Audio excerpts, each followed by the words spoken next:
29 and the new zOS installation strategy update from the vendors. I'm Sam Knutson from Compuware. We're going to conduct this as a panel session today, and I'm joined by four smart people who are actually going to address the topic at hand.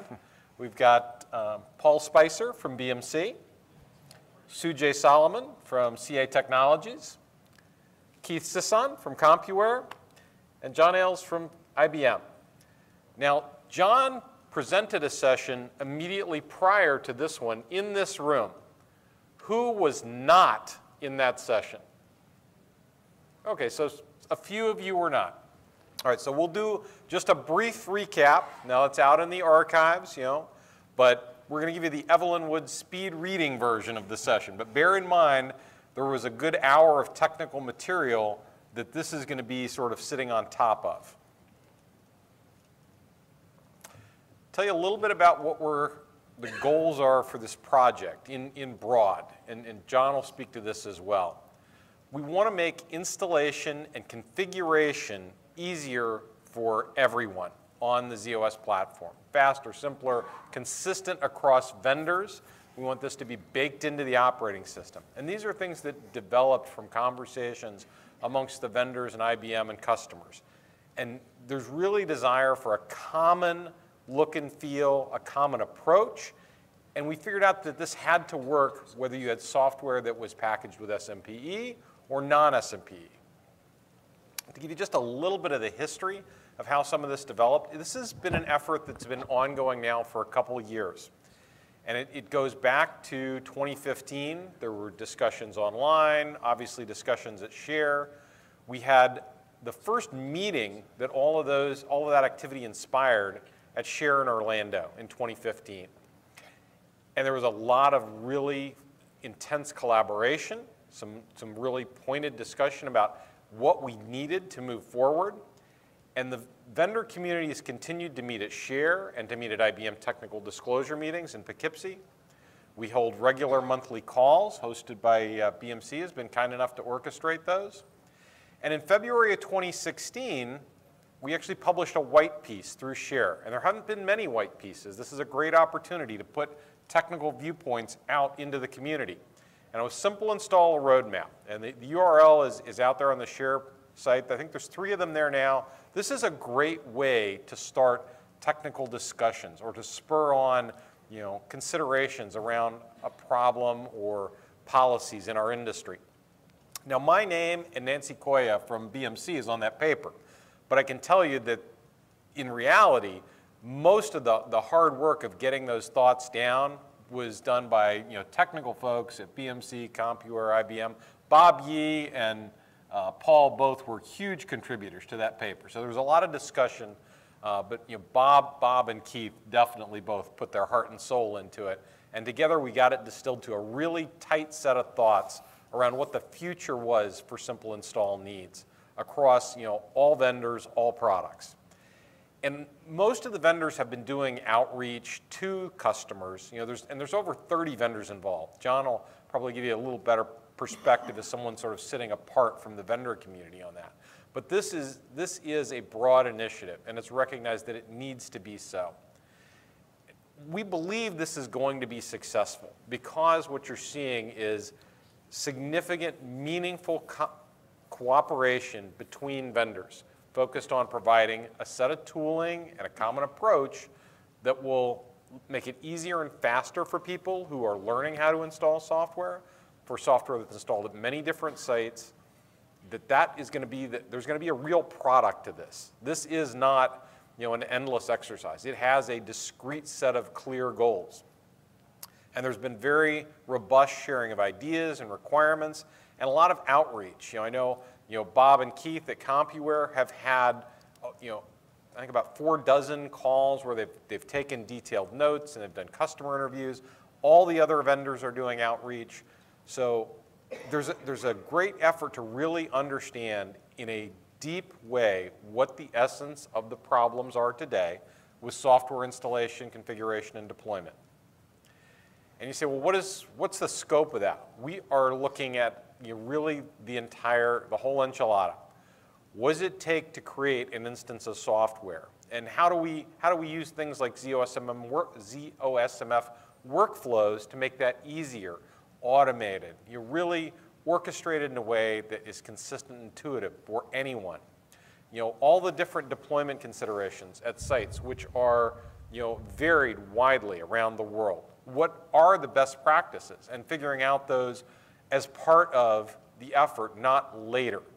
How's this going to integrate with the back-end systems, both at IBM and all of the vendors? Because everyone has some systems to do this today, even if those are simple manual processes, or in many cases, very robust systems for software generation and build, ordering. And what are the migration considerations? How are we going to get from all of these discrete systems today to this common approach? So a lot of really smart people, and there's sort of my vision of the guys in the lab. We always talk about the people back at the lab. We actually brought some of them with us today. They don't look like crazy mad scientists, but they are smart, they're intense, and they're customer focused. So there's going to be some exciting things happening here. Now, I promised you we would take, because some of you were not in that previous session, we don't have time to fully explain, but a little favorite movie reference for me, we'll let John sum up. What did we sort of cover in introducing this material? So I need to stand to talk. It's just how it is. Sorry. But so basically where we're at today is we have, depending on where you live in the world, between 3 and 6 ways to order our software, IBM software. And I have a very strong opinion that the right number of ways to order IBM software for the platform is 1. So we're going to work toward that. Where we are today is we have 2 mainstream methods, server pack and CVPDO. We have semi-assembled, and then we have a kit completely unassembled, right? So we're going to work toward making server pack SMP agnostic over this year. Over the next 2 years, we're going to take the things that are only available in what's called the standalone ordering path and integrate those in server pack, so the standalone path will vanish as an ordering option worldwide. That gets us down to 2 ways in the Americas. And PDO, we're looking at getting rid of sometime in the 2020 plus timeframe. What we've heard from customers is we want license management to be easier. We are losing skills. We need some help with making things easier to do. Where we want to be is 1 way to order, 1 way to install. We want the way to install to be the same way you deploy. We want to use the same thing, the same set of processes to do both things so that they both look and feel the same. And that's kind of the way that we're going forward, is we want to get everything into server pack, and then we want to emit server packs in zOSMF portable software instance format and install them with the deployment operation and software management. So that's almost everything. The last 2 is I got to say that I'm sure there are other efforts, other multi-vendor efforts that have been as effective in working together as this one, but this is the first one I've ever seen personally. So it's been actually great to work with all of you guys on this stuff. It's been great to make sure that we're putting the stuff in place that you need and understanding where we haven't done that and what needs to be added to the list. And all of those things are really cool for me personally to be involved in, so thanks. And the 2 big points are, from an IBM perspective, we want to invest in making the easy path easier. We're not going to invest anything to make the harder path easier. And over time, we're going to make the harder paths go away. So that's sort of the let me sum up version, the Evelyn Woods version of what I just spent an hour on before this session. Thank you, John. And John's previous session was also on Share Live. So if you're in Share Live, Share Select, you can go look at that in the archives and kind of explore this whole topic end to end. And this is something that you will absolutely continue to hear about at Share going forward. So let me call on each of our panelists, and if you could just start by giving us a little perspective. This common install has been getting a lot of attention. It's been blogged about, it's been talked about at Share. What's been the reaction from customers? And we'll just go right down the line, starting with Keith. Okay, so customers recognize that they want some sort of mechanism that is the same. And when I say same, I mean in quotes, because obviously every product has nuances that are different. But they want to not have the guy that knows the Compuware way or the BMC way or the CA way. They want to be able to have an installer know how to get the software to their system and how to walk through the installation steps. So there's a strong message that by everybody doing it differently, it was doing nothing but confuse the issue. So we also hear from one extreme to the other. We hear, don't make it a black box so that it's really difficult for somebody who knows what they're doing to fix problems as they go along, all the way to, I don't want anybody to have to even know anything in order to do it. So there's no way we can do that, and that is not our goal. Our goal is to listen to what the feedback is and then provide a mechanism to walk through the steps so that it's easy to do. You still have to have the knowledge. You still know what you are doing, but it tracks you through the steps. The main point that I like to make is that there's a lot of seasoned systems programmers out there that know what they're doing. And if we obfuscate what's going on, it's just going to make it harder. And we want the whole process to be easier so that everybody adopts it, so everybody embraces it and walks through it. Yeah, so similar kind of experiences, that's John and Keith, but I've talked to a lot of customers about this. Customers don't want an install to be an object in its own self. They want to use the products. So the quicker they can get products installed and running, the less hassle. That's really what they're looking at. And so, I've talked about zOSMF and this effort with probably about 40 customers now, something like that. And everybody, without exception, of course, yes, we want that. They should all be the same. We want the install shield for the mainframe kind of thing.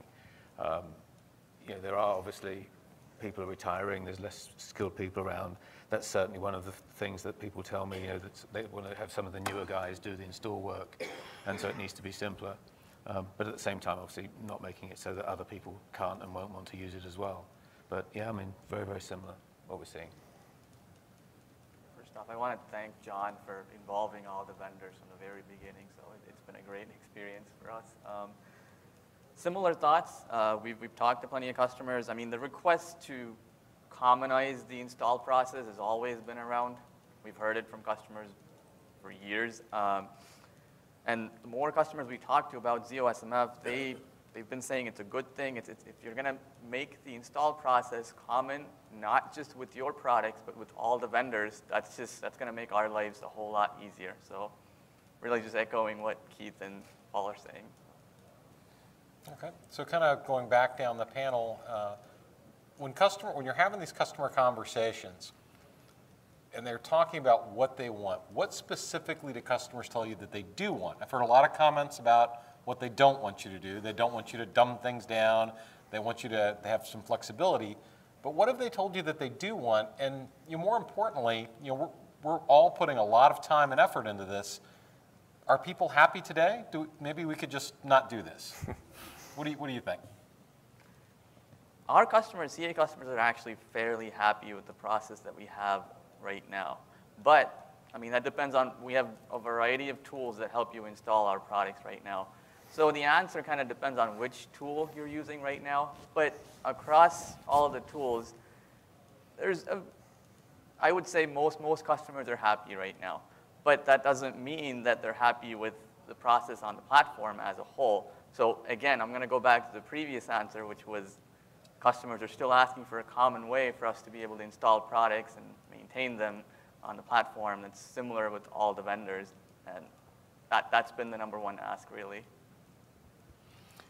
Yeah, and I mean, as I said more or less last time, I mean, what they're really looking for and what I'm hearing is it just needs to be easier and faster. I don't want to spend days installing a set of products. I want to be quick. It needs to be up and running, within hours. And that's really the focus. I don't want loads of, jobs to run, loads of scripts to work my way through. It just needs to be simple. And that's really what they're saying. I mean, just to net it out. Yeah, the customers that I talk to are not extremely happy. And let me break down the three sort of phases of installation. One is the SMP work, or non-SMP work as it would be, but getting the binaries down in a target library format that people can use. And then there's a customization step to working on the product. And then the last step is deploying it and getting it into all your environments. So what our customers want us to try to reduce the SMP work pretty much is okay. People aren't too terribly encumbered by that process. It's the configuration and the deployment part that people have.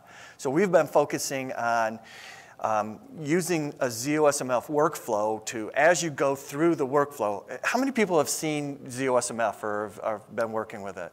So good, great, a fair amount. Okay, so with a zOSMF workflow, you can ask some questions in the beginning and say, you know, is this DB2 related? Is it CICS rated? What kind of things you have? And then the workflow will skip steps or add steps based on your answers. So it automatically, intelligently customizes the task list that needs to be done. It can do some things automatically, but it doesn't have to.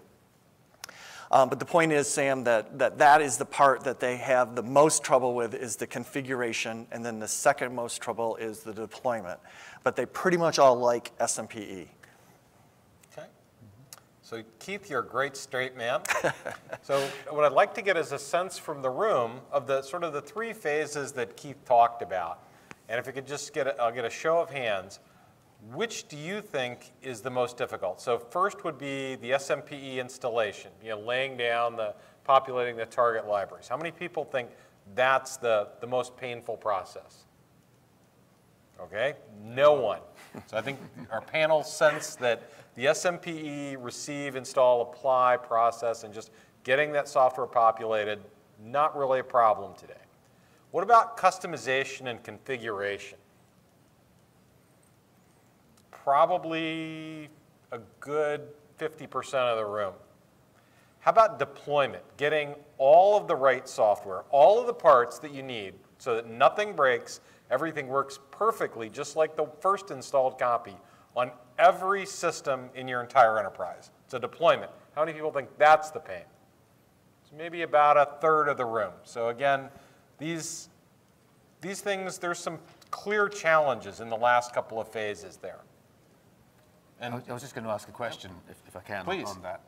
So yeah, I mean, that's certainly, we're hearing that as well. I mean, it's mostly customization, configuration, and then the deployment. First part's relatively straightforward. What I see from talking to customers is that especially larger shops have got well-defined processes in place for doing deployment. And we're sort of thinking to ourselves, well, and John alluded to this in his session if you were here, should there be a sort of one way of doing it, or is everyone going to always want to hang on to their way of doing it, and we just have to sort of bring you up to the point where you can go off and run with that? Or is the fact you have your own set up to do this part of the complexity because you've got to maintain it, manage it, that kind of thing? I mean, if anyone has any feedback on that, I'd like to hear. Okay. Do we have the deployment part doesn't even, I mean, that's a phase much later on. Because we're going to have it sit, we're going to have it bake for a while and make sure everything's fine. But the first two, they're kind of joined at the hip. So the comment was that the first two phases are kind of conjoined. They're a process that happens relatively close together, yes. And deployment may happen much later. Now, John, in the session before, I think made a really great definition of what installation is, and it really is this end-to-end process. It's the whole, because until software is in production, in use, and you're getting value from it, you've effectively achieved nothing. So doing all the systems programming work until the people who are going to use the tools or the new systems in place and you're getting benefit from those features, there is really no benefit to the business. And I thought that was the great definition, that it was it was inclusive of the whole. And there's a desire to improve the whole process end to end. Was there another question? I thought I saw another hand up. Yeah, on my deployment question? No? Yeah. No, okay. So just for the panel, this is a little bit of a question. I think we know the answer. But all of you have an existing set of installer technology, and how do you see the migration playing out over time from what your customers are using now to this common install approach? You want to start, Paul? Yeah, sure. Yes, I mean, when we do obviously have an existing installer in place today. It's been around for a long time. You know, we're continuing to develop it. But, you know, I mean, ultimately, you know, I see there's going to be, you know, we won't have two installers forever. I mean, there will be some overlap period, you know, the migration period. I'm not sure how long that's going to be yet, but as I say, ultimately, we can't have two separate installers. It just doesn't, you know, it won't fly for multiple years or whatever.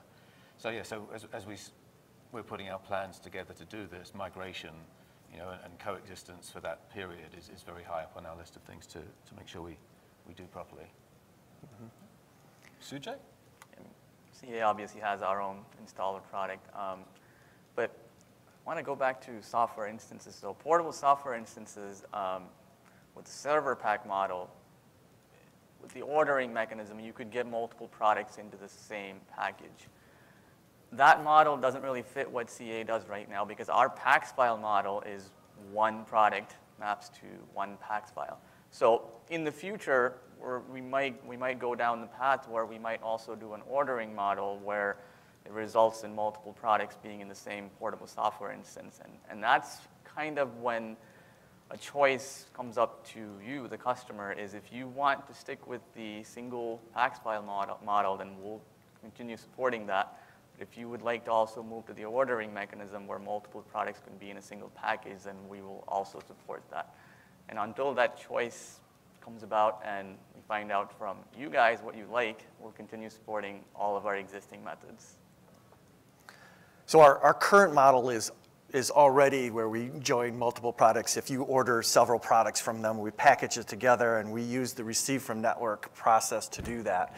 So for us, when you order something and get it eventually as a portable software instance, and that's how it's going to be packaged. A server pack is going to look like a portable software instance. That's just a new terminology. It's really the entire SMP environment already through receive, apply, and accept. That's what you're going to download, a portable software instance. Our methodology matches that already, so we will continue to do that. If you order multiple products, you'll get a portable software instance with multiple products. But we also have an installer, and we're going to continue to ship the installer. And I think we're sort of going with the notion that people are going to want to use the zOSMF method because it'll be easier to follow, it'll be more customized, you'll be able to walk through the task list much more straightforward. So we think by making it something you want to use, it'll make the migration go much faster. But we can't really force it until we know all of our customers have zOSMF and that's part of their system as a standard. Once that's done, we'll probably cut off any old methods, but it'll take us a while to get there. Okay, so I think that's pretty consistent across all of our panelists. And it's a nice segue to talk about zOSMF. So within the audience, and we'd like to get a sense in the room, how many of you are currently running zOSMF on your systems? Wow. Wow, that's fantastic. Over half, maybe two-thirds, Yeah. two-thirds of the room. So that is phenomenal, and I think that shows you're giving a close attention to the value that is available in zOSMF today. Now, for the people who didn't raise their hand, if all of these vendors change their installs and you can now get, so you can get benefits across the majority of your vendor products, would that be a driver for you to start running zOSMF if you're not running it today? So show of hands who you're not running today, but you would if you can do all your installs in zOSMF. Okay, so few hands. Not everyone who's not running it. And this is probably a good question to the panel. How do you see zOSMF adoption playing a part in the overall install effort? And maybe we'll start with John. I think you've got a good perspective on this. Well, so ultimately, when we get past our transition period for old and new server pack, zOSMF will be the installer, right? So we're going to have to make sure that we do everything right so that people are not overly burdened with the necessity of setting up zOSMF and running it. I will say that I have relatively recently, over the past few months, actually been through the zOSMF setup end to end. It's been a long time since I did any system programming, and despite my rustiness, it didn't seem too terrible to me. So I don't think it's too awful. And I'm really hopeful that we've brought enough value to the table that instead of a burden, you see the advantage. And if we haven't, then we'll have a little bit more work to do, I guess. And that's absolutely the key part, right, John, isn't it? I mean, there's got to be value, and then it's more attractive. Yeah. Okay. Thoughts around zOSMF adoption? I mean, the success of this entire modernization and commonization project, it really depends on how you guys adopt zOSMF and get it going and get familiar with it. And I would, as a CA, we would encourage you to install it, get it going, running, and get familiar with it so that when the transition actually happens, that we're all kind of used to it and we have the platform ready to go. So, Everybody in the room is on 2.1 or higher of ZOS? Okay. Yeah, don't install it before 2.1. that's true. No, I agree, and I just want to also mention that, or we already mentioned it once, but I reiterate that it's not just the three of us in IBM. There are 30-some other ISVs, SaaS, and all sorts of other companies that are participating in all of these calls, so it is not strictly isolated to us. So I think that really just exaggerates that, pretty much any product you guys install would become zOSMF enabled. Okay, and I think we have a question from the online audience. We have a web question. Will zOSMF be required, mandatory, or optional? So John, I think that's a good question for you. And the answer is, once we remove the other ways to install IBM products, it's going to be required. What about as part of the operating system? It is part of the operating system. No, I mean come mandatory or mandatory to be running it. Actually, in 2.3, for certain functions to work, we've already said that it will be mandatory to have it running, and that we're going to provide a way to automatically start it as a result. And that's in advance of when it will become mandatory for installation. Right, for installation, but there'll be a time relatively soon where it just will be automatically started as part of the system. Yeah, so for example, one of the things that I heard yesterday that we're adding is the ability to do job end notifications via email. And if you want that function to work, you need to have zOSMF running. One instance per sysplex. One instance per sysplex. Yeah, Gary Pushkoff talked about that. And there's a lot of value today in zOSMF. And just to maybe go just a little bit off script with the panel, of the things that are available in zOSMF today, what's something that you see as high value that's maybe not directly related to all the enhancements we're making to ease installation? So one of the things we use it for is implementing ATTLS. That's a big function that adds a lot of security that we see. It's much easier to implement that with zOSMF. Previously, we had to do it with like a Windows-based thing to set up that security, and it was cumbersome, and you had to find it. Now it's part of the system, and it works really well for us. So that's one thing.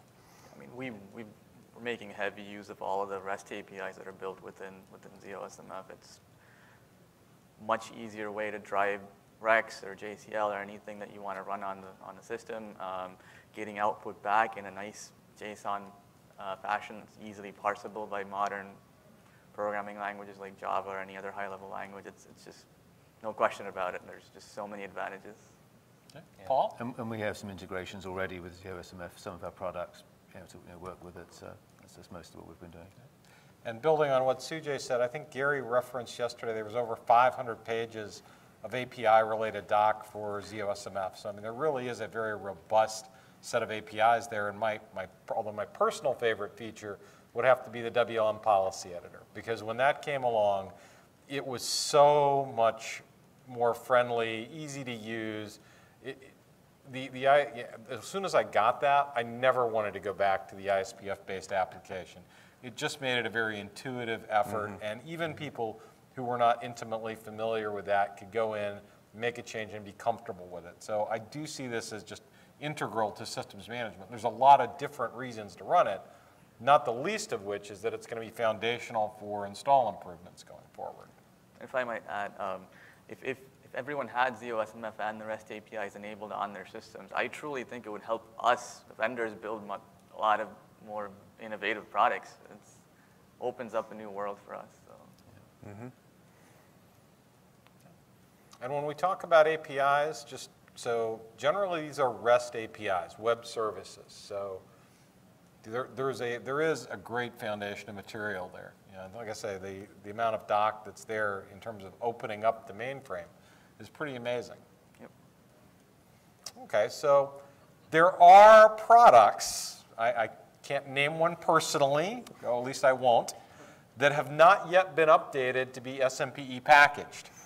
And you know, if you're familiar with Star Trek, you might recognize this is a very iconic scene from 1967 where Mr. Spock, the ultimate technical genius, is, as he says, trying to build a mnemonic memory circuit using stone knives and bear skins.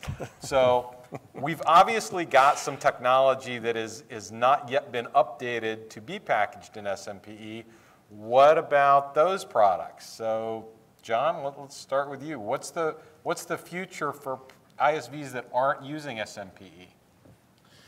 Well, our installer is SMP agnostic.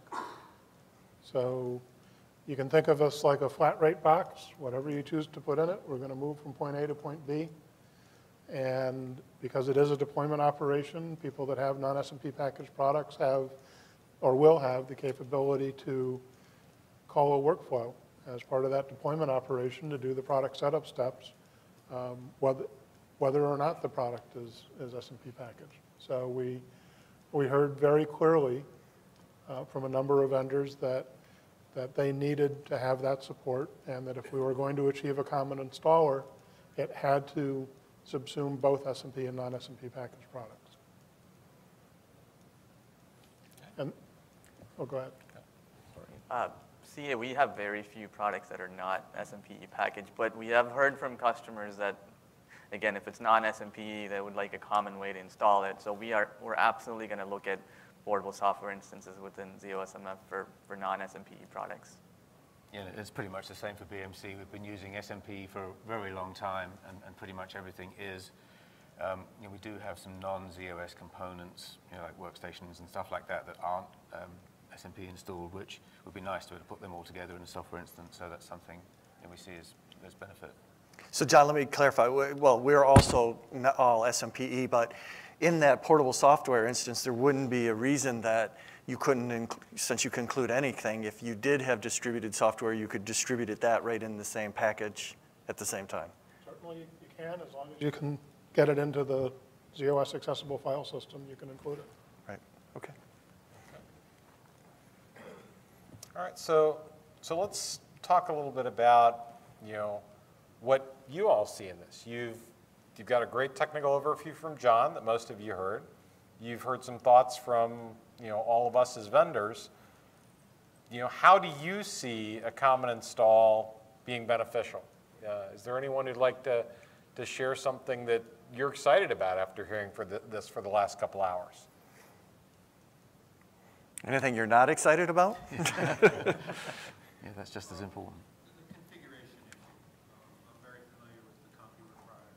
It could be good news, could be bad news. But configuration for like filing for DB2.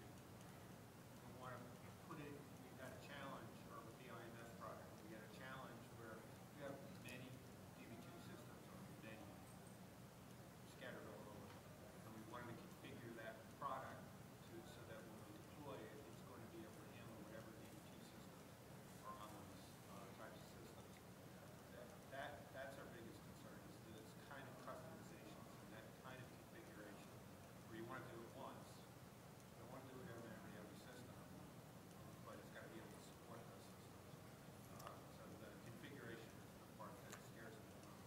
So the comment was, to summarize right towards the end, that the greatest desire is to be able to configure once and then deploy to potentially a large number of systems and have all of them supported by that configuration without having to repeat it again on any of those systems.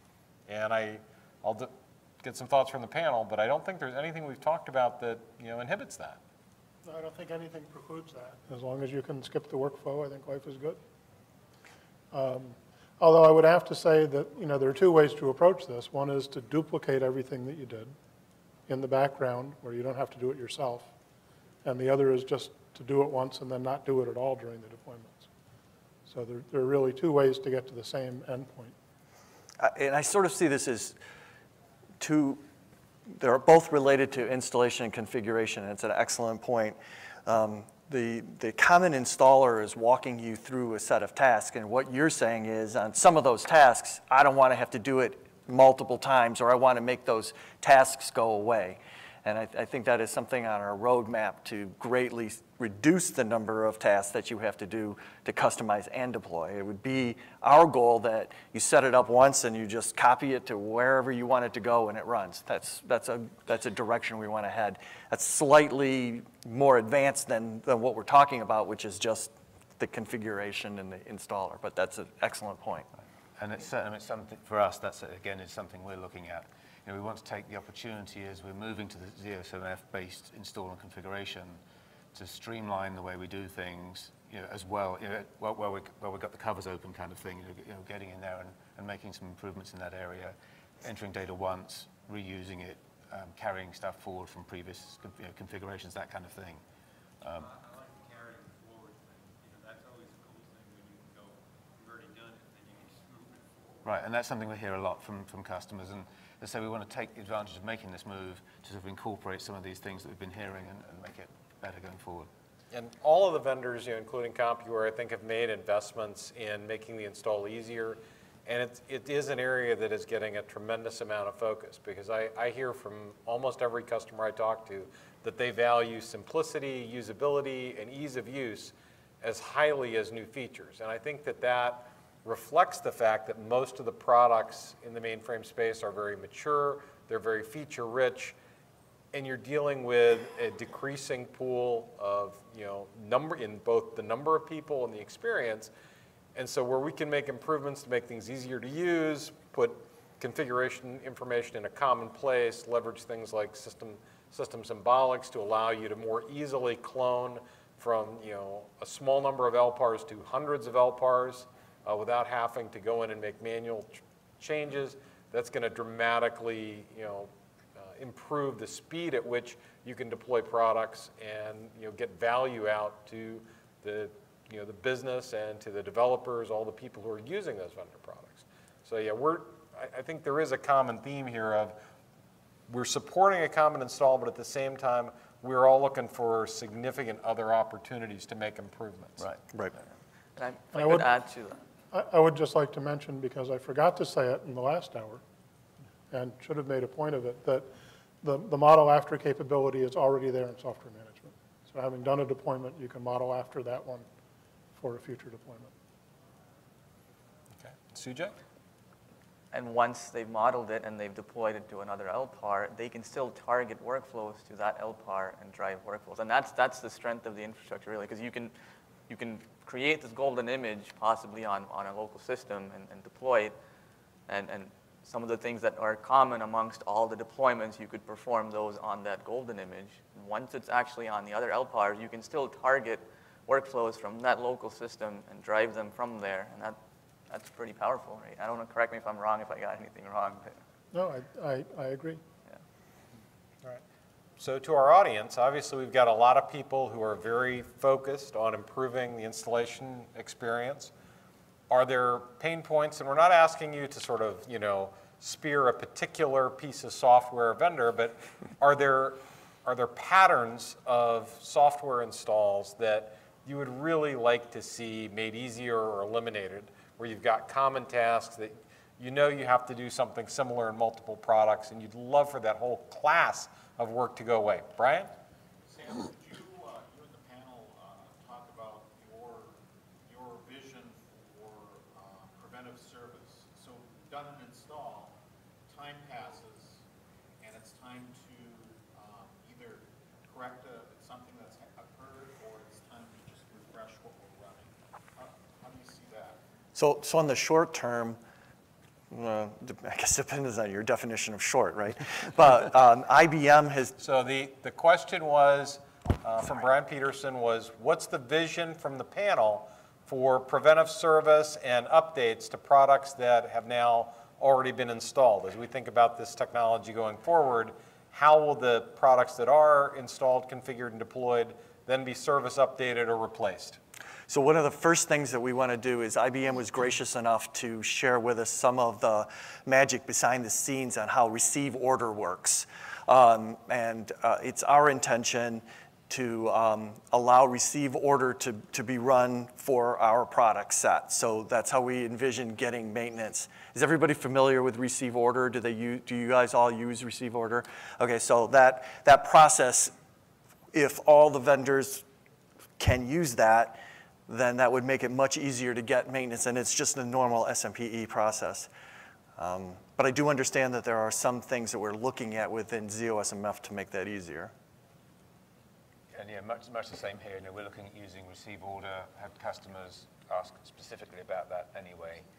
I think the other thing that's a possible interesting thought here is, you know, because it's so easy with the portable instance to install software, you know, one notion might be you just reorder the software because it will come with all of the latest, you know, maintenance pre-applied. You know, maybe you don't need to install, you know, maintenance separately apart from ad hoc kind of fixes, you know, that you specifically need. So that's something that we're thinking or looking at, you know, as well. So maybe that's one way of going. You know, we're also we're currently building a receive order server actually, since John mentioned in the earlier session that the receive order API was opened up for vendors. In addition to that, if there's preventive maintenance, just like Paul's saying, is it's possible that we have CA has the cars maintenance buckets, and maybe it's possible that every time there's a new cars bucket, you just replace the software instance with a newer copy, and then that's your maintenance, that's your preventative maintenance. For corrective maintenance, you're going to still need some way of actually applying the maintenance and then getting it deployed everywhere, and that's where receive order hopefully comes in. And I don't know the answer for non-SMPE. Nobody does. Well, we know the answer for installation manager, right? Because there's a way to retrieve service in installation manager. But for other things that have different service tools, it's really up to whomever has that product to figure out an acceptable service process. We're open to the notion of having additional service acquisition tooling. We just have to figure out how to make all that work in a way that's acceptable before we can actually incorporate it. But the other piece is, you know, wouldn't it be nice if there were a guided tour through the S&P installation process for PTFs? And that's something that we want to include. We want to have the ability in software management to acquire service and also to install SMPE managed service at least.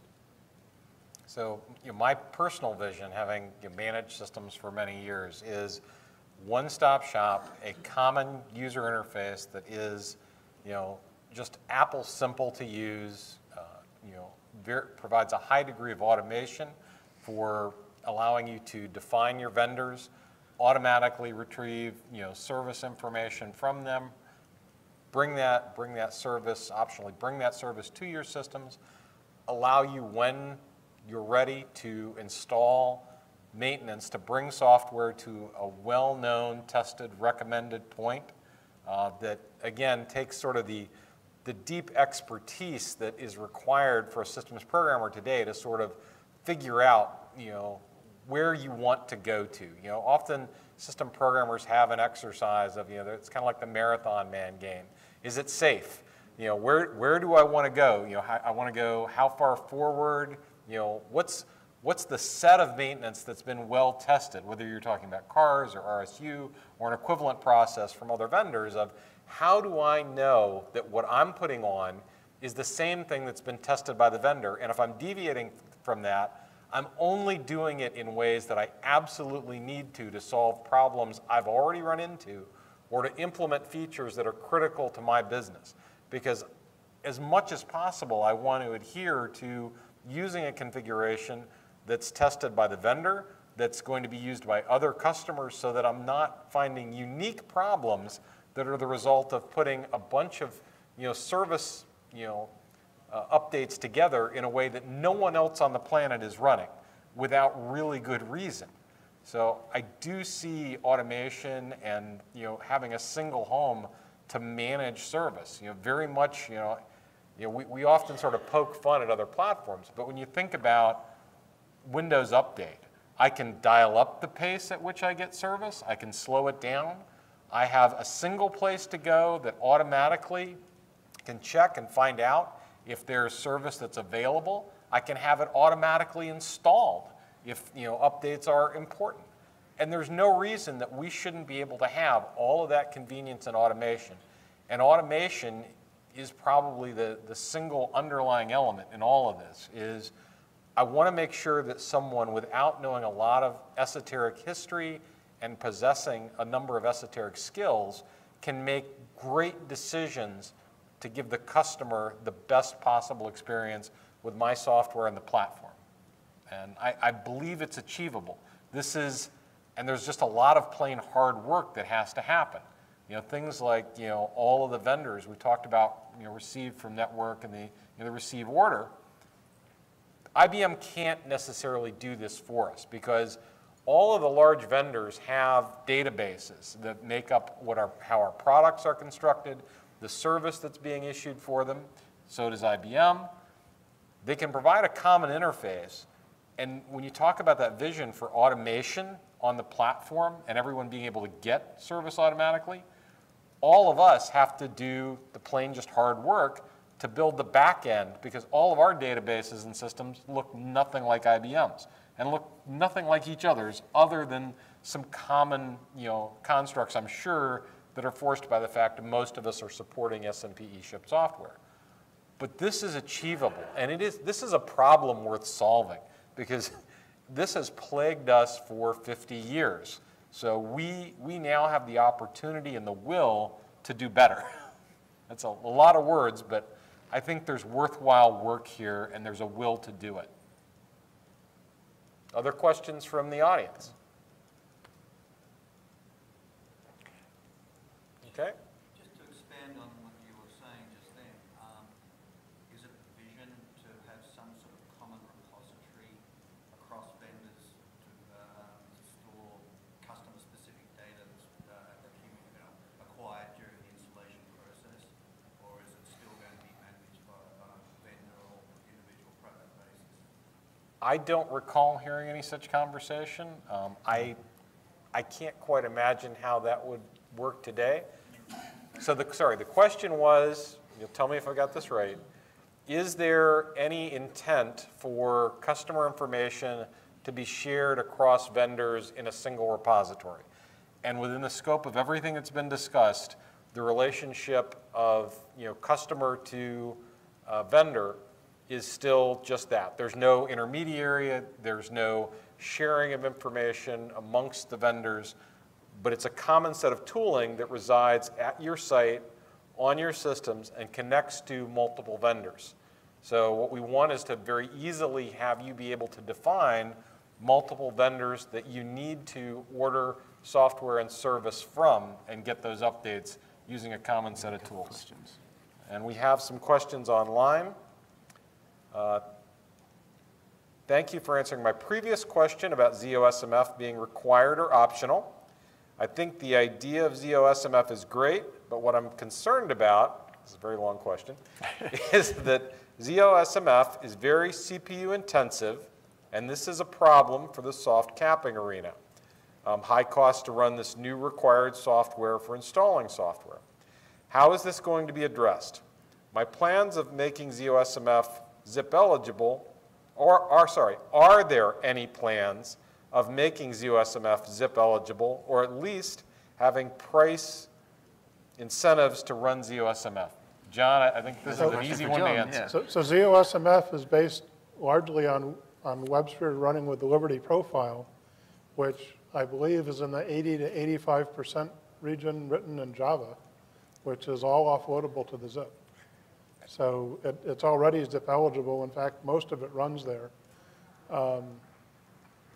So from a resource perspective, I have to say that that I have not personally done any measurements, but my understanding is that at idle, zOSMF shouldn't be using much CPU at all. It should only be using much CPU when called upon to do something that requires a lot of CPU. So I don't know if anybody else has more current There was a comment information. from a customer in a previous session where we were discussing this, that they had I believe a 10 MSU LPAR, and because there was another customer who asked, well, I only have a 13 MSU system. I'm finding this difficult. It takes 25 minutes to start up. Someone from another company said, well, I have a 10 MSU LPAR, but I have a zip attached to that LPAR, and it comes up in just minutes, and it runs great. So this, I think the answer is, as John already said, this is a case today where, because of the way it's constructed, if you've got specialty engines, you're going to see dramatic benefit in both speed, especially if you're running in a subcapped machine or a machine that's using a lot of that small amount of general purpose capacity, because the zip is going to be full speed if you're on a kneecap processor. And even if you're not on a kneecap processor and you're just limited by the total amount of capacity for GP, the zip is going to be able to use all its capacity. So there's significant benefit today. And let me just add that we run it on an 80 MIP machine, just a tiny machine. And you're absolutely right. We see at idle very little CPU consumption, and when it's running all on the zip. Okay. So we've got another comment and a question online. The comment is, I like that I can provide a means for everyone to accept best practices if they're baked into the software. So there's appreciation for that. And this is a question. Is there anything that can be done to customize the software for a JES 3 shop as well as a JES 2 shop? So the answer would be, I don't know whether we have any plans to do deployment workflows for JES 3. My guess is that we're more likely to do JES 2, or at least to do JES 2 first. But that's my guess. You would need to ask, one of the product guys about that.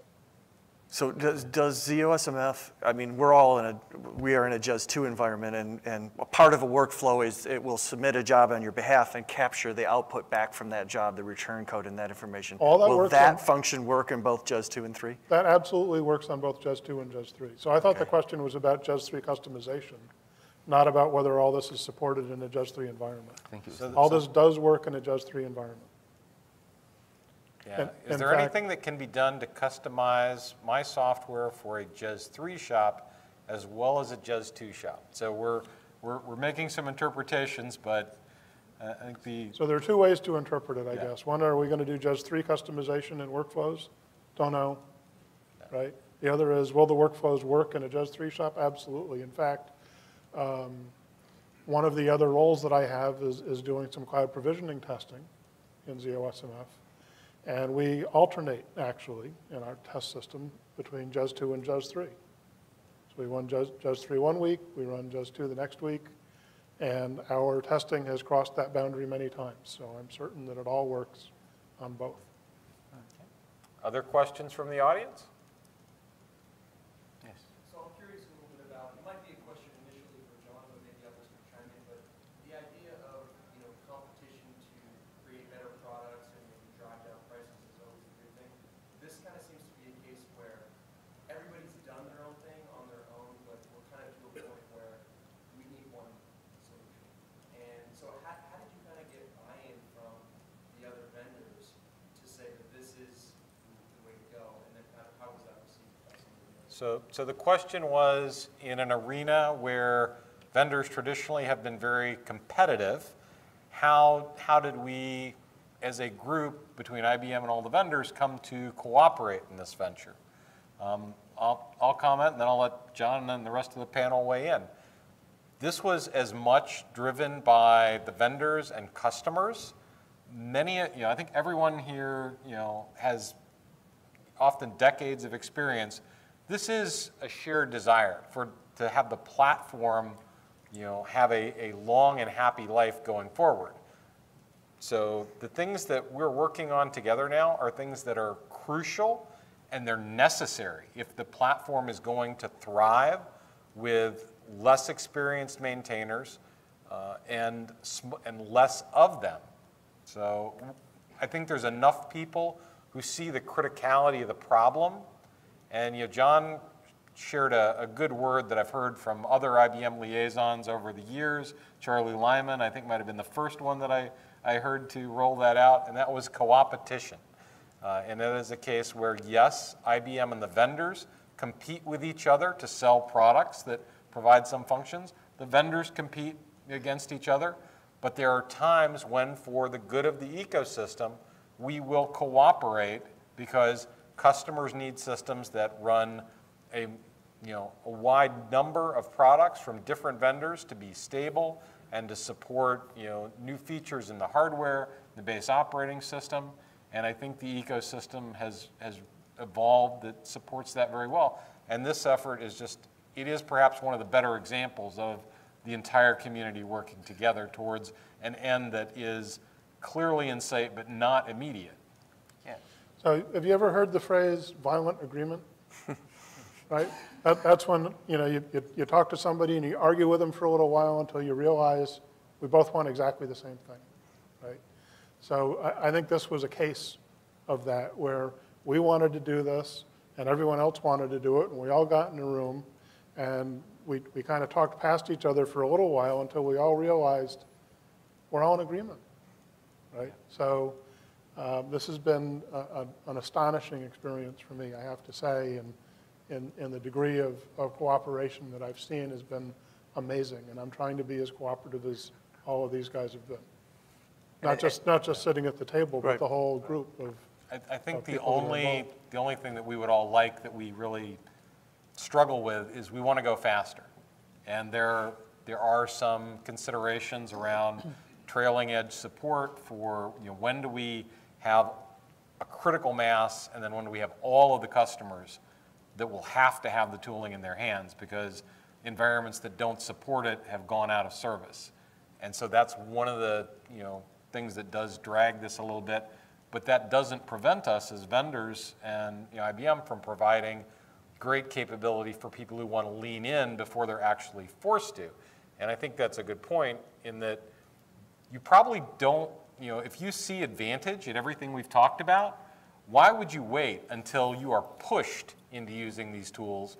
As they're made available, I would get on board early and provide feedback, engage even before we get to some of the next steps. Every company up here and most of your vendors want to talk to you about this. And again, many vendors were involved that aren't on the panel today. So talk to your vendors. Tell them, we're going to want support for this.